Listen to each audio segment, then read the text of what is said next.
بسم اللہ الرحمن الرحیم قال النبی صلی اللہ علیہ وسلم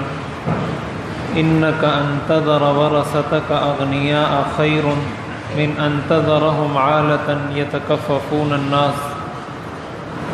حضور نبی کریم سرور دو عالم صلی اللہ علیہ وسلم نے ارشاد فرمایا، اگر تم اپنے ورثہ کو مالدار چھوڑ کر جاؤ،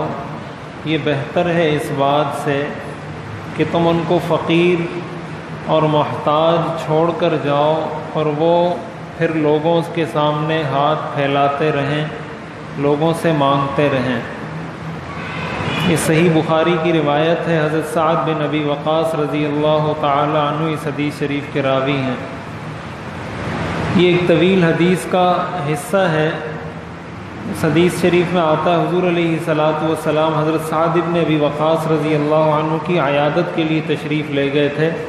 حضرت سعد بیمار تھے تو آپ ان کی عیادت کے لیے تشریف لے گئے، تو اس موقع پر حضرت سعد نے اس خواہش کا اظہار فرمایا کہ میں یہ چاہتا ہوں کہ میں اپنے سارے مال کی وصیت کر جاؤں۔ وصیت کرنے کا مطلب یہ ہے کہ میں یہ سارا مال اپنے دنیا سے جانے سے پہلے اللہ کی راہ میں صدقہ کرنا چاہتا ہوں۔ حضور علیہ الصلاۃ والسلام نے اس سے منع فرمایا کہ سارا مال صدقہ مت کرو۔ اس کے بعد انہوں نے فرمایا کہ میں آدھے مال کی وصیت کر دیتا ہوں۔ حضور علیہ الصلاۃ والسلام نے اس سے بھی منع فرمایا۔ پھر انہوں نے کہا کہ میں اپنا مال کا 1/3 یعنی 1/3 1/3 اپنے مال کا اس کی وصیت کر جاتا ہوں کہ وہ میرے مرنے کے بعد صدقہ کر دیا جائے۔ اس پر حضور علیہ الصلاۃ والسلام نے فرمایا الثلث والثلث کثیر، کہ 1/3 وصیت ٹھیک ہے اور 1/3 بھی زیادہ ہے، یعنی 1/3 کی آپ نے اجازت دی کہ مرنے والا شخص اپنے مال کی 1/3 سے زیادہ مال کی وصیت نہیں کر سکتا۔ اس لیے یہ فقہی مسئلہ بھی ہے کہ اگر کسی نے مرض الموت کے اندر یہ وصیت کر دی کہ میرے مرنے کے بعد میرا سارا مال صدقہ ہے، یا فلاں جگہ مدرسے میں یا مسجد میں یا وہاں لگا دینا کسی خیر کے کام میں، اس کی یہ وصیت صرف 1/3 مال کے اندر 1/3 مال کے اندر نافذ ہوگی، باقی جو 2/3 ہیں وہ ورثہ میں تقسیم ہوگا۔ 1/3 سے زیادہ وصیت کرنے کا اختیار شریعت انسان کو نہیں دیتی مرض الموت کے اندر۔ تو اس پر حضور علیہ الصلاۃ والسلام نے اس کے بعد یہ بھی ارشاد فرمایا کہ تم اگر اپنے ورثہ کو مالدار چھوڑ کر جاؤ، یہ بہتر ہے اس بات سے کہ تم ان کو محتاج چھوڑ کر جاؤ اور وہ لوگوں سے مانگتے پھریں۔ روایات میں آتا ہے کہ اس موقع پر اس وقت حضرت سعد رضی اللہ تعالیٰ عنہ کی صرف ایک بیٹی تھی اور کوئی اولاد ان کی نہیں تھی۔ پھر اللہ تعالیٰ نے ان کو زندگی دی، ان کو اللہ تعالیٰ نے اور اولاد بھی عطا فرمائی، لیکن حضور علیہ الصلاۃ والسلام نے یہاں یہ بھی ارشاد فرمایا، بیٹی کا لفظ استعمال نہیں فرمایا، یہاں ورثہ کا لفظ استعمال فرمایا۔ اس سے اس بات کی طرف بھی اشارہ کرنا مقصود تھا کہ انسان کے وارث صرف اس کی اولاد نہیں ہوتی،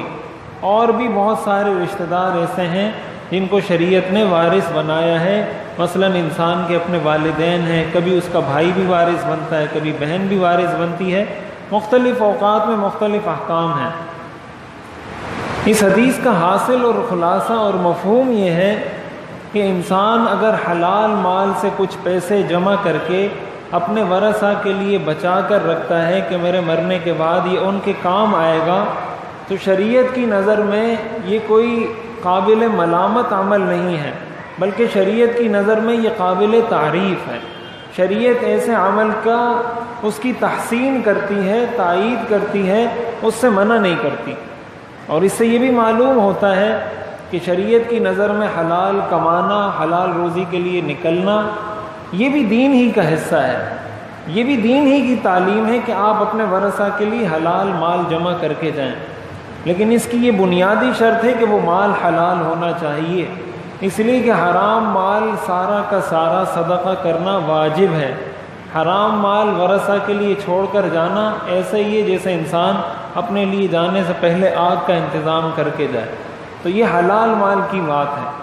اور اس کے اندر ایک بات یہ بھی سمجھنی چاہیے کہ بعض لوگوں کا یہ مزاج ہوتا ہے کہ پیسے نہ اپنے آپ پہ خرچ کرتے ہیں نہ اپنی اولاد پہ خرچ کرتے ہیں، جمع کرتے رہتے ہیں، جمع کرتے رہتے ہیں، جمع کرتے رہتے ہیں، تو نہ اولاد کے کسی کام آتا ہے ان کا پیسہ، نہ ان کے اپنے کام آتا ہے، تو ظاہر ہے اسی کو بخل کہا جاتا ہے۔ تو بخل شریعت کی نظر میں پسندیدہ نہیں، انسان کو نہ بہت زیادہ ہاتھ کھلا رکھنا چاہیے اور نہ بہت زیادہ ہاتھ کو بند کر کے رکھنا چاہیے۔ قرآن کریم میں آتا ہے وَلَا تَجْعَلْ يَدَكَ مَغْلُولَةً إِلَىٰ عُنُقِكَ وَلَا تَبْسُطْهَا كُلَّ الْبَسْطِ، کہ نہ اپنے ہاتھ کو گردن سے باندھ کر رکھو نہ اس کو بالکل پھیلاؤ، بلکہ اعتدال کے ساتھ چلو۔ تو اعتدال کے ساتھ اپنے آپ پر بھی خرچ کرنا چاہیے، اپنی اولاد پر بھی خرچ کرنا چاہیے، اور ساتھ ساتھ اگر ان کے بعد کے لیے بھی کوئی انتظام کر لیا جائے کہ میرے جانے کے بعد بھی ان کے لیے کچھ مال بچ جائے جس سے یہ فائدہ اٹھائیں، یہ بھی شریعت کی نظر میں قابل تعریف ہے اور بہتر عمل ہے۔ اس لیے اگر کوئی یہ کام کرتا ہے اور اس حدیث پر عمل کی نیت سے کرتا ہے تو اس میں کوئی حرج نہیں، بلکہ اس حدیث پر عمل کرنے کی نیت سے انشاءاللہ اس کو اس کا ثواب بھی ملے گا۔ اللہ تعالی ہمیں عمل کرنے کی توفیق عطا فرمائے۔